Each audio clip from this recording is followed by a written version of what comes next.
saking kadang panyeng kuyung minggati tartamtu murih rancaking sedya wiwahan ingkang ginelar wonten kalenggahan. Kados rantaman ngajeng bilih paripurna adica radat titikalenggan menika risangan maca pengantin sarimbit denggi Bagus Reva Ahrul Pamer Firmansah Sunin Ayu Laila Hanun Latifah Booking tembe tansah manggih keluarga ingkang kebak ingkang harjan istine kalih kalengan kelak rumiyin badhe sinongsongan songsong mulya waosan kalamullah ingkang binedhong wonten salebeteng ayat suci Al-Qur'anul Karim.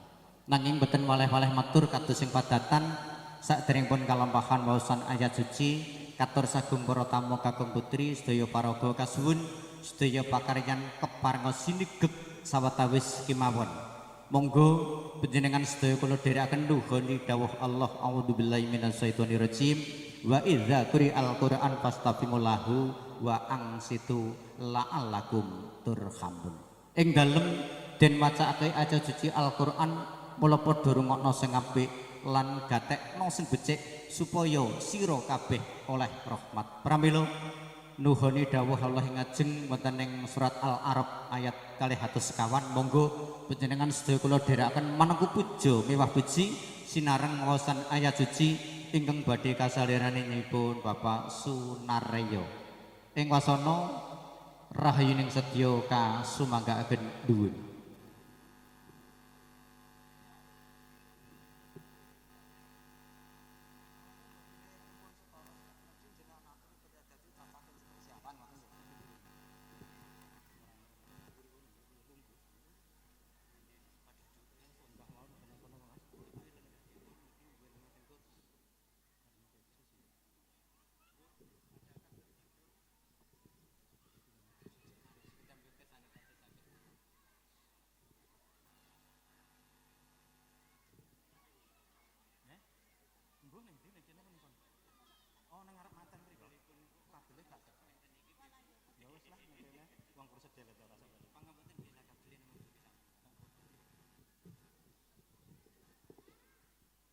Assalamualaikum warahmatullahi wabarakatuh.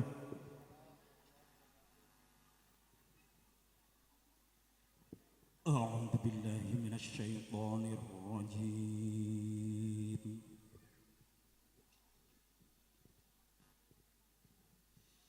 Bismillahirrahmanirrahim.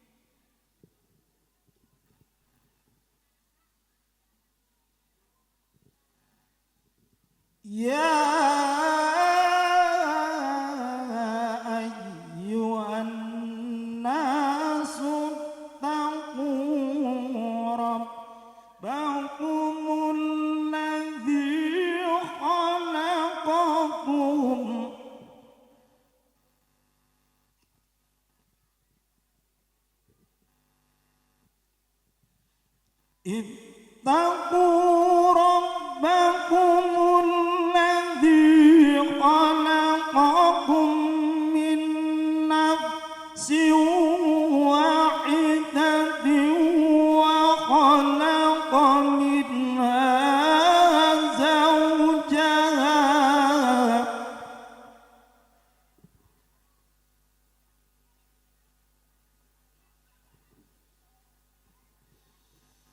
wa khalaqa minha zawjaha wa batha minhuma rijalan katsiran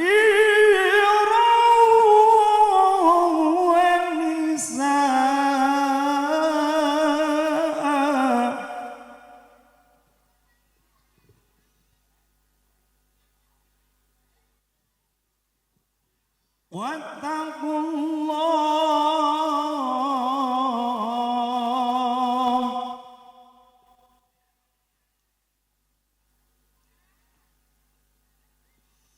Wattaqullaha alladzi tasaaluna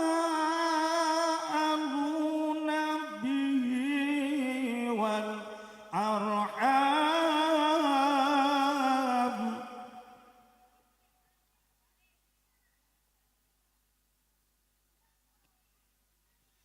Innallaha kana 'alaikum raqiba.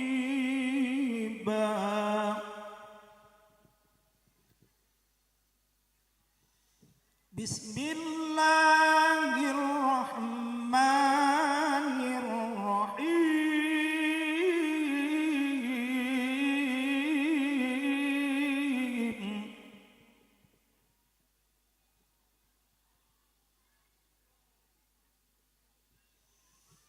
Wa min ayatihi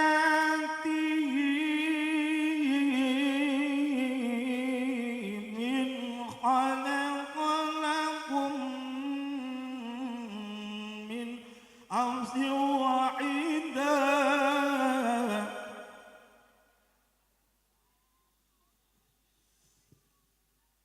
wa min ayatihi an khalaqalakum min anfusikum azwaja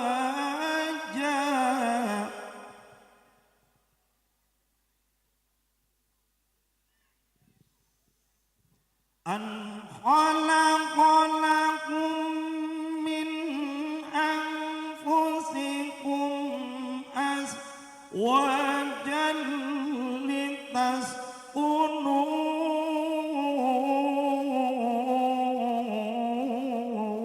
ilaiha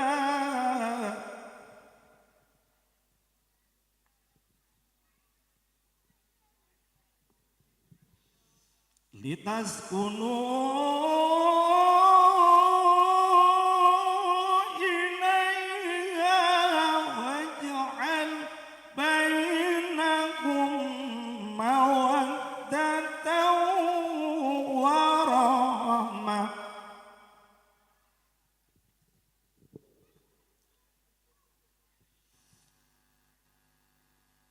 Inna fi dzalika laayatin liqaumin yattafakkarun.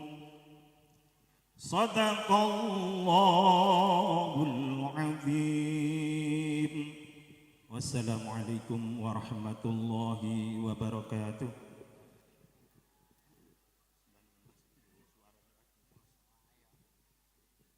Sadaqallahul adzim.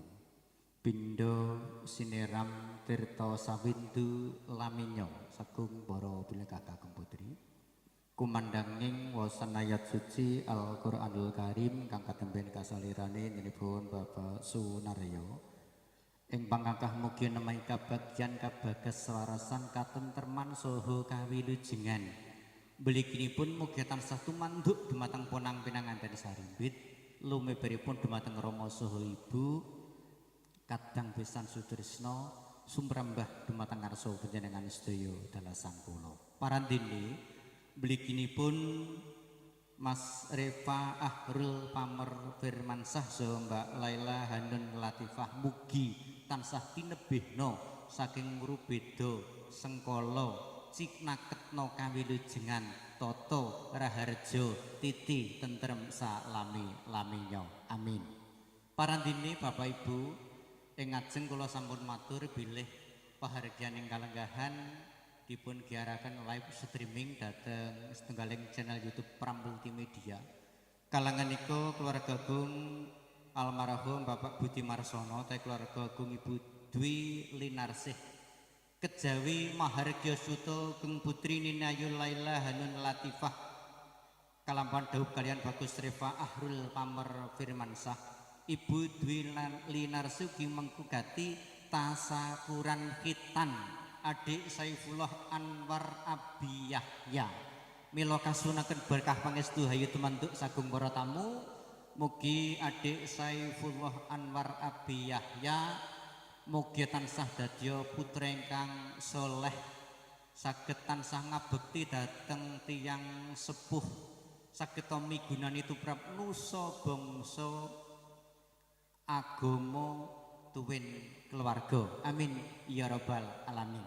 Parandene sadèrèngipun lumadi tata adicara kalajengaken wujuding dawuh pangandikan atur pasrah panggulawenta susulih katang besan saking Gondosuli mangke badhe dipun salirani Bapak Jumadi. Kasuwun keluarga Gondosuli sinaosa kula dereng utawi mboten nampi seratan asma keluarga ingkang rawuh ingkang badhe foto sinaosa asma panjenengan mboten kaserat kasuwun mangke keparenga setunggal mbaka setunggal kersa jengkar sawetawis saking palenggahan caket kalian ponang penanganten saperluarsa kabundut gambaripun sawetawis sesarengan tertentu mangke mbok bilih sampun samakta karana ingkang rawuh sakmenten kathahipun dawuh ingkang kula tampi nika ingkang rawuh kirang langkung tayu udakara wonten gangsal atus tayu 400 sekian dados kanca sinoman juruladi mbok bilih badhe miwiti murwakani nggen kepareng badhe asung pasugatan katur para tamu dipun sumanggaaken kemawon. Ugi kepareng kunjuk estu keluarga saking Gondosuli kare sambung sedaya Mbah Lurah Sepuh. Ugi Mbak Tinuk dalah ingkang rama sedaya keluarga ingkang kepareng rawuh pangapunten kula mboten saged nyebat setunggal baka setunggal sugeng rawuh sugeng lenggah mirunggan kasuwun berkah pangestu ayu tumanduk putra pinanganten kekalih ngaten. Sawetawis samakta kanca juruladi sigra arasa ngaturaken pasugatan katur sagung para tamu sinartan kalenggahan kasuwun berkahipun foto keluarga kawiwitan. Sekali lagi mungkin sedikit lebih komunikatif apabila saya pakai bahasa nasional atau bahasa Indonesia. Untuk mempersingkat waktu mohon berkenan bersama acara sambutan yang pertama yakni sebagai penyerahan mempelai pria dari Gondosuli yang mana nanti akan diwakili beliau yang hormat Bapak Jumadi sebagai wujud cinta kasih keluarga Gondosuli. Mohon berkenan nanti memberikan ucapan selamat sekaligus untuk foto bersama mempelai berdua. Terima kasih.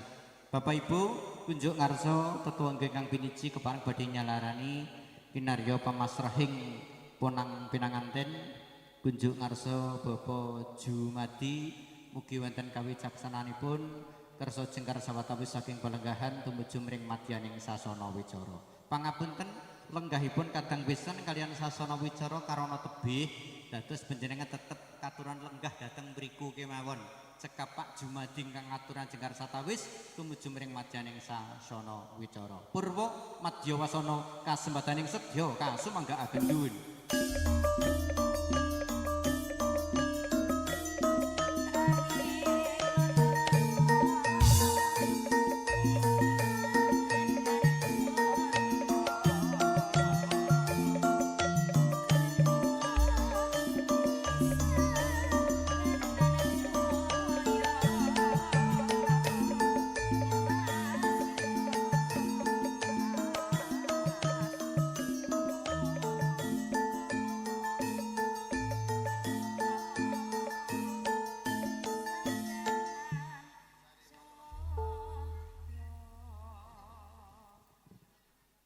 Bismillahirrahmanirrahim. Assalamualaikum warahmatullahi wabarakatuh.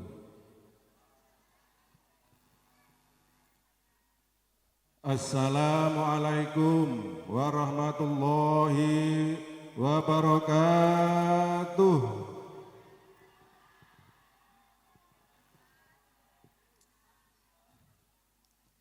A'udzu billahi minasy syaithanir rajim. Bismillahirrahmanirrahim. Alhamdulillahi rabbil alamin. Wassalatu wassalamu ala asrafil anbiya'i wal mursalin rasulihil mustafa Muhammad ibni Abdillah ibni Abdul Muttalibin sallallahu alaihi wasallam alladzi ursila ila jami'il qalaiki minal jin wal basiri minal arabi wal azam. Kama qala ta'ala fi kitabil karim. A'udzu billahi minasy syaithanir rajim. Bismillahirrahmanirrahim. Wa min ayatihi an khalaqa lakum min anfusikum azwaja litaskunu ilaiha wa ja'alana bainakum mawaddatan wa rahmah inna fi dzalika la ayati liqaumi yatawakkarun. Rabbi israh li sadri wa yassir li amri wahlul 'uqdatam min lisani yafqahu qawli. Sadaqallahul adzim. Hadratal muhtaramin, para alim, para ulama, para bapak-bapak, kiai, haji, ustadz, ustadzah, ingkang rinten dalu tansah cinaket ing kitabipun ilahi, ingkang kita tenggo sabdo tomo lir kinarya paugeran tumrap kita sami, merah damel kawilujengan donya tumusing akhirat. Mirunggan kunjuk ingkang kula hormati panjenenganipun ingkang hamengku gati nuninggih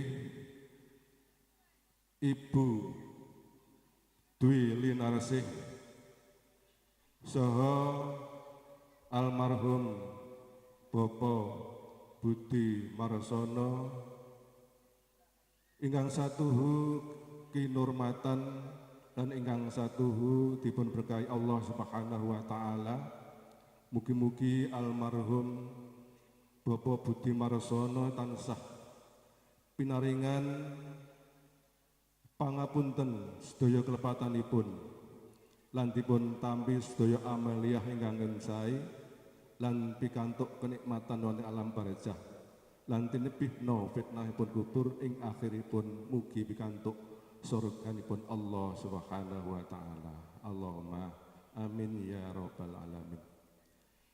Para sesepuh, bini sepuh, aji sepuh ingkang sampun handung kapiyuswa pono ing pamawas lebda ing pitutur luhur ingkang satuhu kawula betaksi datan katalumpen para bapak ibu tamu undangan kakung Sumawana Putri Kadang Werda Tumaruno ingkang satuhu pantes pikantuk kapangit kehormatan ingkang kawula mulyakaken.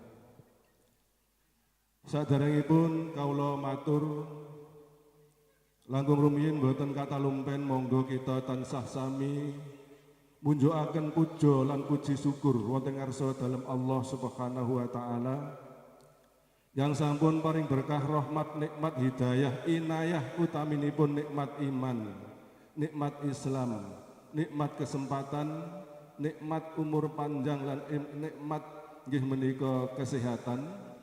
Sehingga wonten ing titiwanci siang menika kita katakdiraken dening Allah Subhanahu wa taala saged makempal silaturahmi wonten ing menika majelis kanthi wilujeng widodo nirbaya nirsangsaya. Pramila kanthi berkah rahmat Allah Subhanahu wa taala ageng niki monggo kita syukuri sareng-sareng kanthi ngekraraken waosan hamdalah. Alhamdulillahirabbil alamin. Ingkang kalih shalawatullah wa salamuhu mugi tansah tetep kalimpahna dumateng hamba Allah ingkang dados utusan terakhir Muhammad bin Abdullah bin Abdul Muthalib Rasulullah sallallahu alaihi wasallam yang sampun paring pitedah dumateng kita wonten ing margi ingkang leres lumantar dinul haq dinul Islam. Mugi-mugi kula dalah panjenengan sedaya lan kuraga kita sedaya tansah kersa nderek dumateng sedaya lampahipun, nderek sedaya sunah-sunahipun, nderek sedaya syariatipun ing satemah. Mugi kita pikantuk syafaatipun benjang wonten ing yaumul qiyamah. Allahumma amin ya rabbal alamin. Para lenggah sami ingkang kula hormati, kanthi pepayung budi rahayu milpah kula ngaturaken gunging paksama yang tanpa pepindhan kunjuk dumateng para tamu kakung Sumawana Putri sedaya langkung-langkung dumateng keluarga ageng saking nggih Budi Linarsih. Keparenga kula ing mriki inggih menika piniji anyulihi anak kula Agus Marsudi sarimbit putrah keluarga kepareng matur wonten ing ngarsa jenengan sami wabi khusus dumateng Ibu Dwi Linarsih sak keluarga sedaya. Pramila sang menika ing mriki kula minangka talanging basa cundhakane ngatur silih salira saking anak kula sedaya. Pramila ing mriki kawula inggih menika sowan wonten ing dalem mriki ingkang sak perlu silaturahmi. Inggih menika ngaturaken salam taklimipun kunjuk dumateng duduhi sak kula wangsa kanthi atur assalamualaikum warahmatullahi wabarakatuh. Ing pandonga mugi-mugi duduhi sak kula wangsa tansah pikantuk nur saking Allah Subhanahu wa taala kasembatan menapa yang dados hajat lan niyatipun lan dipun barokahi dening Allah Subhanahu wa taala. Dene ingkang angka kalih kawula mriki kadhawuhan ngaturaken ujaring gonta babaring sedya minggah sowan kula ngirit kadang-kadang sutresna sedaya. Ingkang saperlu kadhawuhan inggih menika masrahaken putranipun inggih menika Siratmadja Pinanganten kakung ingkang sesilih inggih menika Nak Mas Reva Arul Pamor Firmansyah ingkang sampun abdu nikah kalian putra putrinipun inggih menika almarhum Bapak Budi Marsono Ibu Dwi Linarsih ingkang kala wau sampun kabargya kanthi lulus widodha nirbaya nirsangsaya. Yang punika keluarga ageng saking anak kula Agus Sarimbit Putrah keluarga nderek mangayu bagya. Dene anggen kawula masrahaken Siratmadja Pinanganten kakung nyuwun sewu mboten kinanten Mas Picis Raja Brana peni-peni Raja Peni guru bakal guru dadi ugi mboten kinanten Sri Kitri Mina Sejati. Milangken kawula masrahaken Siratmadja Pinanganten kakung namung kanthi badan sepata inggih menika wujudipun ingkang putra inggih menika Reva. Pramila sang menika kunjuk dumateng Ibu Dwi Putrah keluarga kawula aturi nampi sawetahipun inggih menika wujudipun ingkang putra inggih menika Reva Arul Pamor Firmansyah. Reh dene menika inggih sampun mulai menika sampun gadhahi garwa nanging menika taksih lare. Lah menika taksih dereng gadah pengalaman menapa-menapa lalih pengalaman ing bab kemasyarakatan sak inggih menika taksih kirang sanget. Pramila salami mondok wonten ing mriki inggih menika monggo dipun gulawentah kanthi tata cara adat ingkang sampun lumampah wonten ing dusun Ndolok mriki sehingga saged katampi dados putra sejati liripun boten dipun benten-bentenaken antawisipun putra piyambak lan putra matu mekaten panyuwunipun. Ing pandonga mugi-mugi anggen jengandika anggula wentah Siratmadja Pinanganten sekalian tansah dipun ijabahi dening Allah Subhanahu wa taala sembodo ingkang sinedya jumbuh ingkang ginayuh saged murakapi menapa yang dados kekudanganipun para sesepuh bini sepuh sehingga saged mujudaken keluarga ingkang ayem tentrem, keluarga ingkang tansah pikantuk berkah rahmatipun Allah Subhanahu wa taala, utaminipun dados keluarga ingkang sakinah mawaddah warahmah. Allahumma amin ya rabbal alamin. Dene salajengipun nyuwun sewu Budui putrah keluarga sedaya kula rawuh wonten ing mriki menika kala wau mboten piyambakan nanging duta sak rombongan kuwatah sanget cacahipun menika saking kathahipun para sederek-sederek ingkang kepingin mangayu bagya dumateng dawuhipun Siratmadja Pinanganten sekalian. Pramila saking menika sowan kula mriki kathah inggih menika penderek saking Pinanganten kakung pasti menika nggadahi kathah kelepatan.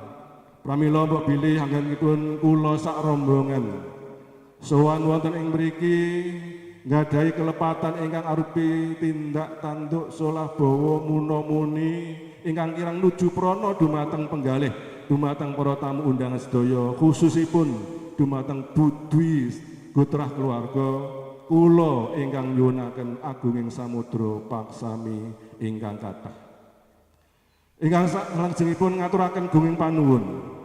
Dene sowan kula wonten ing mriki sak rombongan sampun katampi kanthi sae pikantuk papan palenggahan pasegahan minggahing pasugatan sampur sae ingkang eca lan sekeca pramila kanthi menika kawula ngaturaken gunging panuwun boten langkung mugi-mugi sedaya ingkang sampun kaaturaken kala wau inggih menika dipun lebetaken amal jariah panjenengan, amal soleh panjenengan, amal sae panjenengan, insyaallah mugi-mugi pikantuk piwales ingkang sak murwatipun saking rasa dalem Allah Subhanahu wa taala. Ingkang salajengipun nggih menika kawula matur dumateng Budwi sak keluarga. Menika anak kula Agus Sarimbit Gutrah keluarga. Inggih menika inggih badhe kagungan hajat syukuran utawi ngunduh mantu.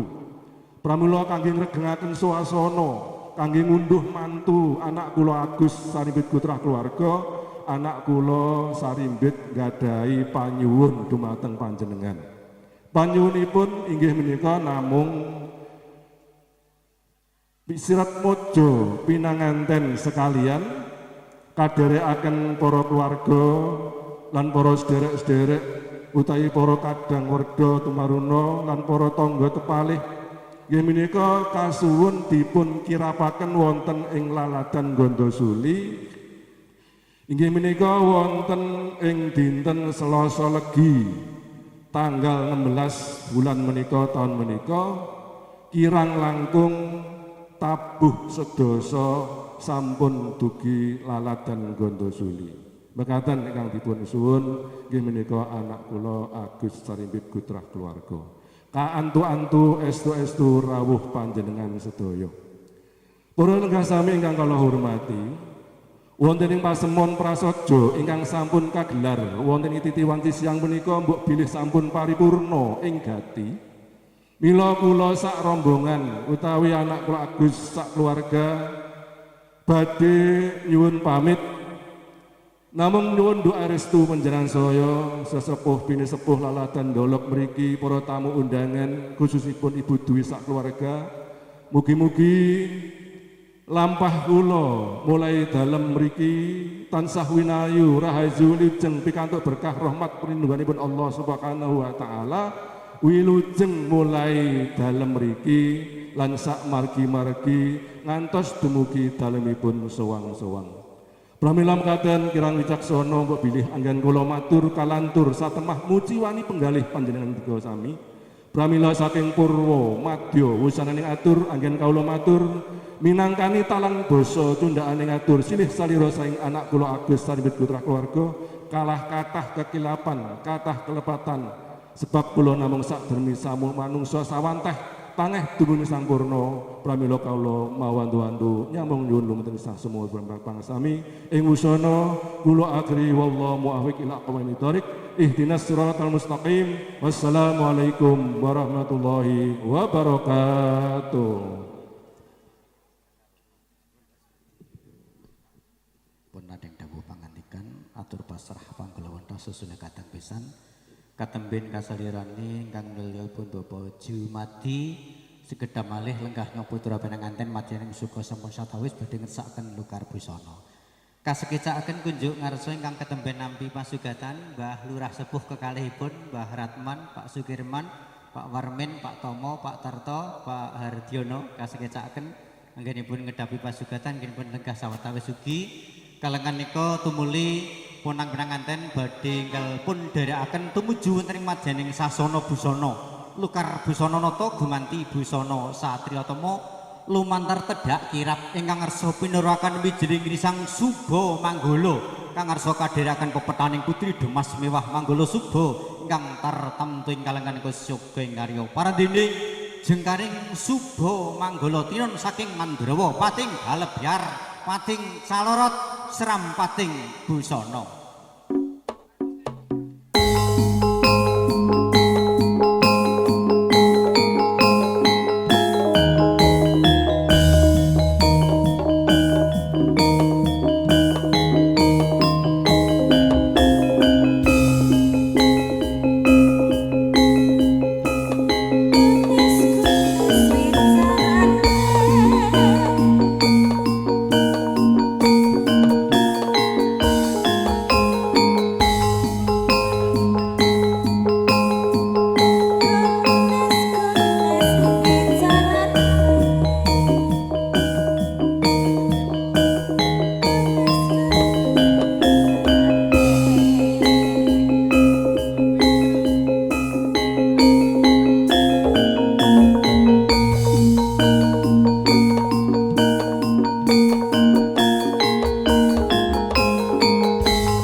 Kawis tinggal di sang suba manggala hangika padha mangrekang nembe binuja krama ing aturan jenggar saking sasana Ringgo tumuju miring madyaning sasana Busana Lukar Busana Nata gumanti Busana Satratama. Parandene jengkaring wenang-wenang anten tasih sinareng kadang-kadang New Vega Music sarengan Mbak Ayu Tiara ugi Mbak Febi.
piring cek utuh lho. Nggih dereng maem lho nggih. Lah aku tirakat. Ora kaya cah-cah tirakat ki nyuda oleh mangan, nyuda oleh ngombe. Nek cah-cah yo ora tirakat pokok wis diingeti sepira-pira diangkat, senek ora loro nesu, sego sak piring cek Kados tandur. penyanyi nggih, Pak. Nyanyi nek mboten double nek mboten marung. Ya iya masalah jan ya. Mbak asmane sapa? Dalam Fepi, Bapak. Bayi kene iki kaya njenengan Pak Hardiono, Mbah Lurah sepuh kekalihe, Pak Ratman, Pak Kirman, Pak Warmen, Pak Tomo, Pak Tartoy urung pirsa jenengan. Asmane sapa dalem endi? Fepi, Bapak. Dalemipun. Anu lames. Lames. Lames tiron. Fepi. Nggih. Mbak pilih Bapak ngesakaken lakon mangke monggo. Mbak, Nggih. Mbak. Pripun? Aku salah dengar putra rodok rapati genah ya iki. Nggih, pripun? Oh sapa iki sapi Sapi. lho. Halo, Mas. Iya, malah sapi. Nggih. Ini ada calonnya Mbak Galih ini ya. Nanti nyanyi boleh loh, Mas. Tapi dintekne sik Mbak ya. Nggih. Nalikane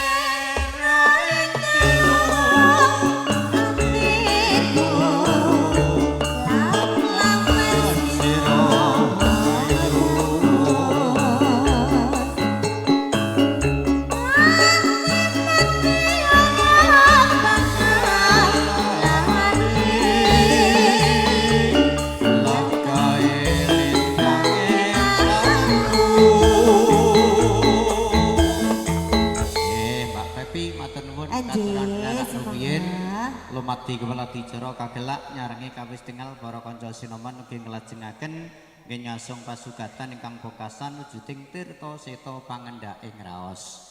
Tirta niku banyu, seta putih pangendhaking raos pangreseping rasa tai es.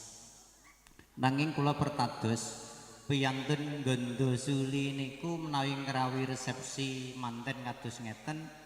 Najan to senek dahar es daya sampun katur mesti mboten kundur nawi mangke dereng paripurna. Ngaten Mbah Lurah sedaya ngarawuh nggih. Alhamdulillah pantes tinulat. Bahasa hasilnya pantas untuk dicontoh bagi yang lain. Dados Kyai Gondo Suli ora gemen-gemen niati ya wis ikhlas ngrawi resepsi ento dereng paripurna, dereng cekap adicara mesti dereng kundur. Pramila tumeli kerantuk nggih nyoh ngrasuk basa najis kareng pawiwahan ditikalangan nengko berentuling para sedya mewah istining prayojana ingkang mengko karsa tanalian namung ngarsa sung swagata manembra matur pambagyarja tumanduk ngarsa andika sedaya linambaran mangke purna dawuh pangandikan kalajengaken nggih kepareng badhe nampi menggah pamasrahing punang pinanganten ugi mangke tri sesenggemen bareng karsa wijaking kasuwun barakah doa mriki tumanduk di sangat mojo pengantin sarimbit ugi sedayanipun badhe dipun salirani ingkang minulya Rama Haji Mas Hadi mila tri sesanggeman bareng kersa kunjuk ngarsa panjenengan purwa madya wasana kasembadaning sedya kasumanggaaken.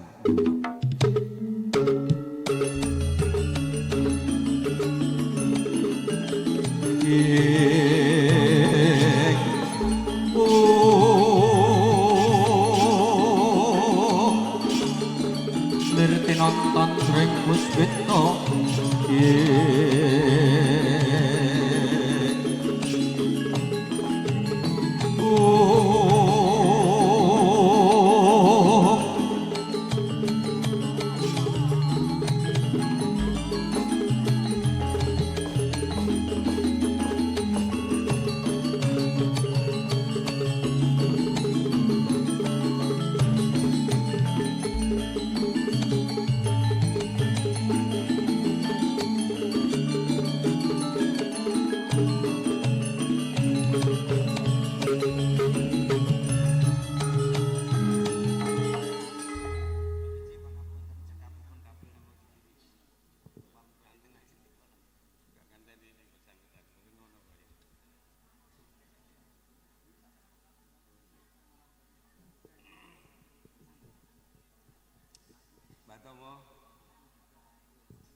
Bismillahirrahmanirrahim. Assalamualaikum warahmatullahi wabarakatuh. Alhamdulillahirabbil alamin. Wassalatu wassalamu ala sayyidina wa maulana Muhammadin wa ala alihi wa sahbihi ajma'in, amma ba'du. Dumateng para alim, para ulama, para kiai, para ibu nyai, bapak haji, bu hajah kang tansah kula bekteni. Dumateng para sesepah bini sepah haji sepah ingkang kula hormati, wabil khusus dumateng Bapak Kemanten Kakung, saha pendharaipun ingkang kula hormati, lan dumateng Shahibul Hajah Ibu Dwi Linarsih sekeluarga ingkang kula hormati, lan dumateng para sedaya tamu ingkang rawuh ugi ingkang kula hormati. Saderengipun kula matur langkung kathah semoga sareng-sareng muji syukur alhamdulillah dhateng dalam Allah Subhanahu wa taala.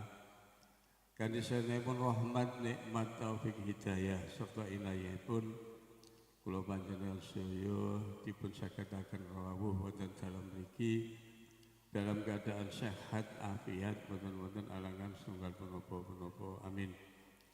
Shalawat salam saking Allah tansah kunjuk dumateng junjungan kula panjenengan sedaya Nabi Agung Muhammad sallallahu alaihi wasallam ingkang sampun bimbing kula panjenengan sedaya wonten ing margi ingkang leres.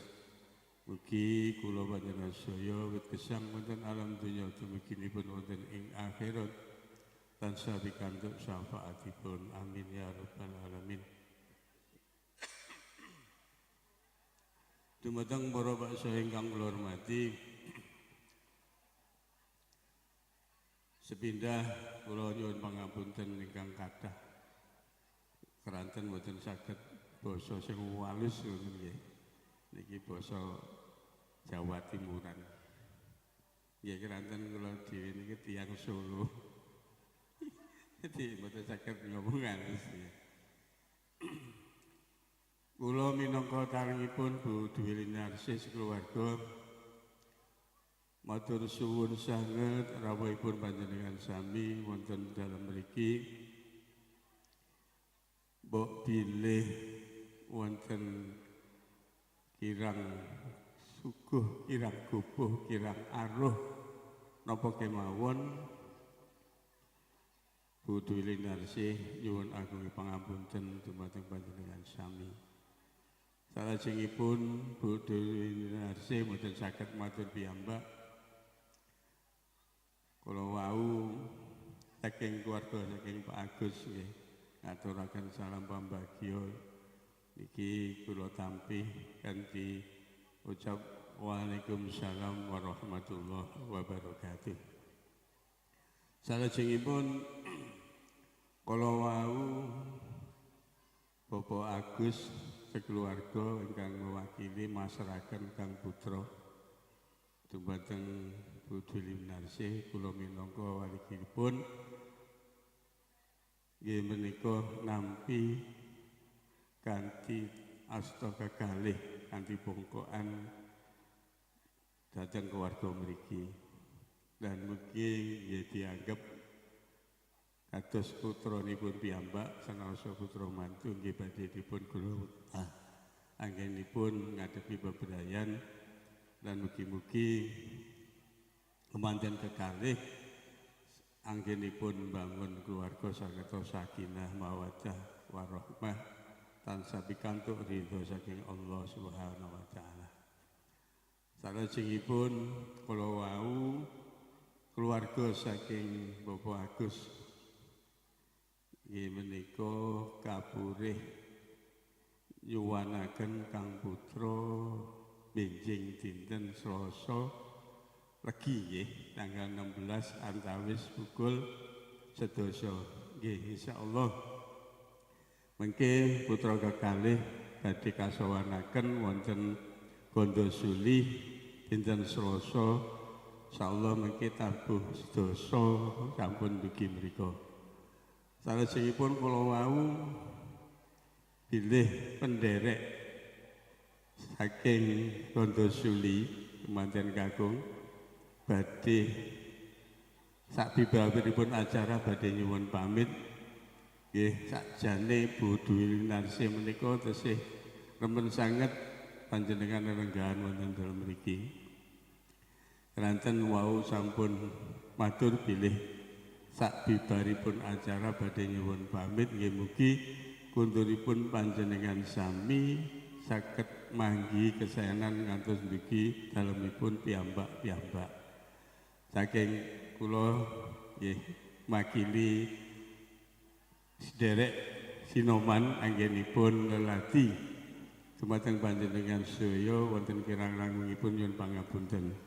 Nah, kula pribadi mbok pilih wonten atur kula ingkang boten ngresami manah panjenengan sami kula nyuwun agungé pangaksami dumateng panjenengan sedaya. Saking kula cekap semanten akhirul kalam billahi taufik wal hidayah. Assalamualaikum warahmatullahi wabarakatuh.